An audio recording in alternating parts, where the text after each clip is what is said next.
I'm not like every nigga you know. Oh no, I'm the same, and I got the same swag. Baby, everywhere that I go.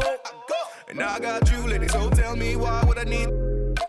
But my time is money and my money is time, so we can't take it too slow. Too slow. So girl, just let me know if you with me, girl, like I'm with you. So when I got there that day, I just started setting up. I've got a slew of cameras. I think I had 5. Yeah, I had 5 cameras set up, different angles. But it was like there was an energy, right? There was an excitement level. Because when we saw and felt and had the other people show up, and it was just fun. Yeah. Right? We didn't know what it was going to look like on film, because what we see and what the film sees is going to be a little different. But definitely walking out of that day, like, it took me a while to break everything down. I got to come down. All of those weird feelings that we had, like, were just gone. Like, right after we push record on the camera and then we push play on the music, like, the first thing that we did was her just kind of like in her zone. Right off of that, I was like, wow, this is going to be so easy. Like, her energy is making this so easy. I didn't even really, I said a couple things,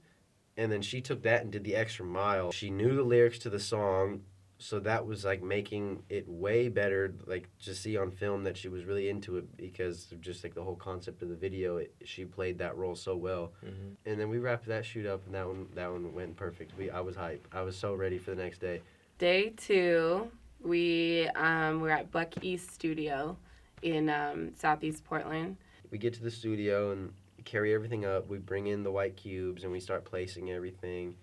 And I bought these birds and I hung these birds down. That was so Yeah. That was dope. Did Brittanee. you keep the birds? I have the birds. Good. I have the birds. Red birds. Those The red birds were Cardinals, so yeah, nice. the Cardinals. It was a nice touch. And Yeah. then Brittanee and Lauren Ogard helped us put those up. And Yeah, shout out to Lauren. Lauren, Yeah. hello. She came to the shoot and she designed the Bambi cover. Walked into there ready to work, helping figure out like where the plant should be placed, kind of like the design set. Everyone wanted it to look and be so perfect. Once I put everything together, I was like, wow, this looks so pretty right now. I'm like, I wasn't sure because I hadn't been to the studio. I didn't know how big it was. I was so excited. They kind of created an indoor jungle, and they had like a snake. JJ was kind of amazing. They brought in a snake. Shout out to Bumblebee. Number 1 snake in Portland. Definitely hire him for more gigs. Yeah, he was pretty cool. I was pretty terrified. Everyone was pretty terrified. Everybody freaked out because it's a ball python. Yeah. And when you hear python, you don't think... Oop, I'm good. Yeah, you don't think small. You think the one that hugs you until you fall asleep forever. Yeah. And JJ, to this point, wasn't told. So she's in the middle of JJ. Yeah. She's the model. She's getting makeup put on. Right? She's getting styled by you. And then they said, oh, by the way, JJ, not a big deal, but we got a snake. Friends are telling her she's got to do it. Right. We're telling from her, across the room, they're like, girl, you got to do it. But I'm not coming over there. we're telling her, like, listen, the snake is cool. Like, it's a small snake. It's not going to bite you. No, I would have been terrified, too, if that were me. So, Totally. JJ, if you're watching this, like, we did it for you You're a because we trooper. didn't want you to freak out all the way down. DJ man. Prime was the guy who came Valen. in. Yep. Shout out to DJ Prime. Valen, you did a great job. This model's more connected with Mother Nature. She's like nurturing and kind of gives you that motherly type of vibe. Okay, so now after day 2, I was just really excited for day 3 because during day 2, Issa brought his outfit that he had found. I almost fainted. Met at the headquarters at 6 a.m. Remember, I packed my blanket, my pillow. They're like, yeah, it's going to be about 5.5 hours. I think maybe we possibly miscalculated because that turned into about 7 and a half. Almost 8 hours. Yeah. It was 7 and change. Yeah, so we spent a good amount of day driving. So driving up, we were expecting to get there around like noon or 1, but that turned it up. We didn't get there until about 3. And Oh we my got God, I to was be exhausted. at HQ at 5:30, and we got to leave by 6. I'm just like, damn, I'm like, my body's kind of sore. I haven't really had that much to eat. I'm tired. Like, I don't really get that much sleep already. I got to charge my batteries. I got to export the footage. I got to bring stuff. I got to make lunches. And shout out Gabby because she made like boxed lunches for everybody. We were headed out to a desert scene. I had packed a little extra. There was a little extra that went into this. Because we were going to be on quite a drive and somewhere that was really sunny. I packed a pop-up canopy. I packed walkie-talkies since we would be going into an area where we might lose cell signal. Oh my gosh. Shout out Shawna. No cover. And Shawna was like, oh, I'm bringing this and I'm bringing that. And shout out to Josh because, like, Josh drove the second car. So we're driving and the pavement road turns into gravel. Mm-hmm. And I'm seeing, like... And we see water. And like, we see water, like... I'm like, this doesn't make sense. Like, there's how is there way. water in the desert right next to each other? Yeah. It's a mirage the whole time. Bro, just pull over and shoot anywhere at this point. Call this the desert. I'm done. After six hours of driving, I'm pretty much... Gosh. I'm ready. Like, I'm looking at bushes, like 4.5 hours in the trip, and I'm almost like, Nick, that might work. Yeah. I'm like, and everyone in the car is sleeping, and we're awake, and I'm like... like this, I don't know if we are going to pull up on what we are trying to pull up on, but we're driving down this gravel road for like an hour, like a full hour we're driving on this gravel road. And there's like this ridge. The desert has got to be over this thing. Like if it's not over this ridge, we're just going to pull over and shoot something. Right. So we pull over this ridge and it just like slowly starts peaking and I look over. And I was just like the biggest sense of relief. Oh yeah, by the way, we don't even have like even the direct coordinates to this place. I just dropped a pin on the satellite where it was like in the map. You could see there was just this dry area. And I was like, we're just going to go here. So we get there and Brittany's like, oh, guess what? You can't get in there. You got to go an hour and a half around. So we have to go around the mountain. But we're like, hell I was no. like, at some point in history, somebody has made a trail where you can just go into the entrance and straight down. So we drive a little bit, and guess what? You can go straight down. We just keep driving around these mountains, and then the road turned into, like, rock road, and then we're just like, I don't know if this is right, whatever. So we're driving, and I remember we're coming up this hill. We're like, oh, yeah, maybe it's, like, right over this hill. Maybe. Let's just hope. So we get over, and then right where we hit the top of the hill, all we see is desert. And everyone just freaks out in the car. They're like, yeah, it's the desert. So they woke up in the back seat. They're like, what's going on? Everyone was just really excited. So we were trying to find a way to get down to the desert because we were still up in the hills. 7.5 hours to finally get to, and it was worth it.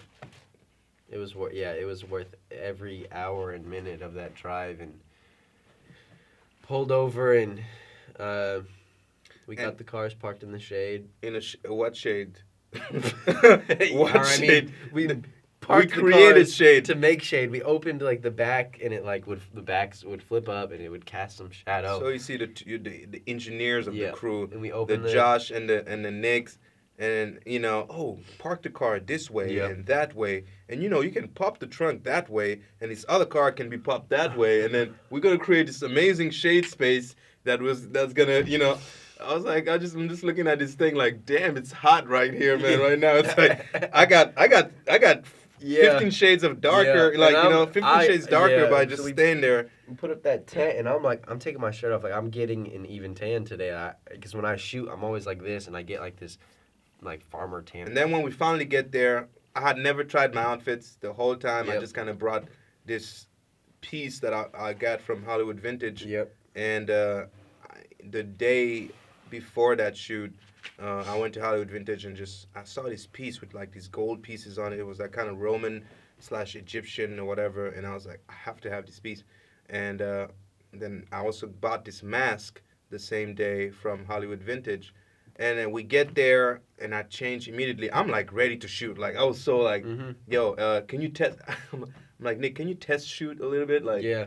I put on this outfit and I put on the mask. When Binta came in, that was like what really set the whole tone. Like, I was like, could you just catwalk? And she hit this walk like boom, boom, boom, hit a spin, like put her arms up, and like, I don't know, it looked like she was flying. Like, if this is how the shoot is gonna be, that's a completely different game. So Josh is getting all of this footage, and he's putting. I'm telling you, the dude's got like 4 cameras. I'm usually the only one in the room with a camera, and none of those cameras are on me. So Josh is setting up all these tripods and all these cell phones and all these time-lapse tripods, and it's going everywhere, and cameras are on me, cameras on Issa, cameras on the models, cameras on behind the scenes, and I'm feeling nervous. I feel like I'm on set right now, or I am on set, but I feel like I don't know, I don't like being on camera. But Josh put in, just as much work as I did, making sure all the shots came out beautiful, and I know how much work goes into making sure you capture those moments, because it's like they're so random. You have to be able to record everything all the time. I didn't understand the value of that until Josh came along, because now I'm at home yesterday playing video games with my buddy, and I'm like, oh, let's record that, let's document that, and shoot it that way. He's showing me how to vlog and all that stuff. Man, it was really cool to be able to see really all that magic that made the video work. And I've never done that before, and that was one thing Josh said. He was like, you say you're gonna do it, but are you doing it? And I was like, okay, I'm really not doing it, but I keep saying that I want to do behind the scenes, and I want to get another videographer and another photographer, and he's like, so are you doing it? And I was like, no, I'm not doing it. It was a needed, everybody brought something unique to the situation. A little bit of this, a little bit of that, precision, vibe, creativity, guidance, and it was just, it really provided a unique experience for every single person on set. Bambi was by far one of the most memorable shoots that I've ever done. It was so fun. The next day, waking up, I didn't know. Yeah, waking up felt so good to finally lay down and just realize we had just finished a 3-day shoot.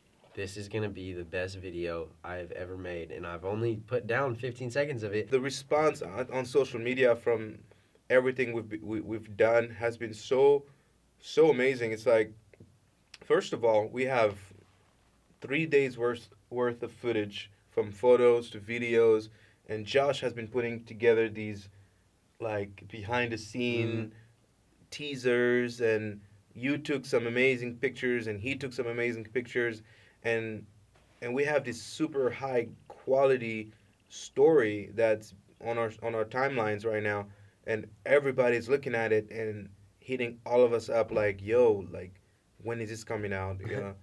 Everybody's is so excited about it. Brittanee has never seen this, okay? Gosh. Brittanee's done as much work as anybody. Brittanee gets excited easily, so we're going to have a little fun with this. So what I'm about to show Brittanee is, it's a 19-second clip, probably 15 or so seconds of the video actually running, and it is the back end of the desert scene with the front end of the studio scene. And I won't say this is the final product, because he may have colored it a little more, he may have played with it a little more, but this gives you a very good idea of what it's going to look like. Give it to me. 3, 2.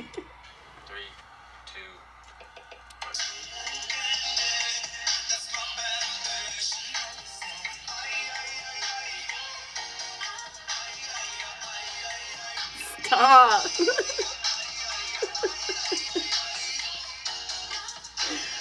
Stop. We're playing this again. Run it back. Stop. The desert looks incredible. Wow, wow, wow, wow, wow, wow. Yeah. Yeah, those trees look...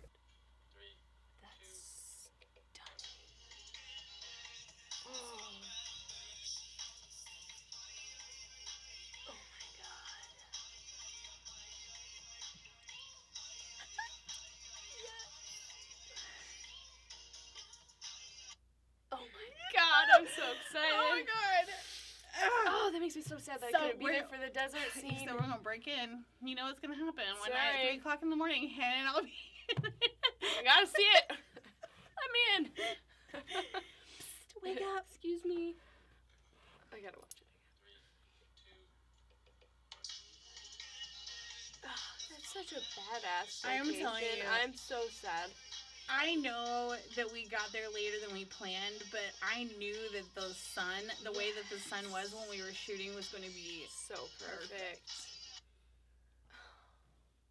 It keeps Where's stopping. the rest? You know, where's the rest? This is not see the fair. rest. This is like a heartbreaking teaser.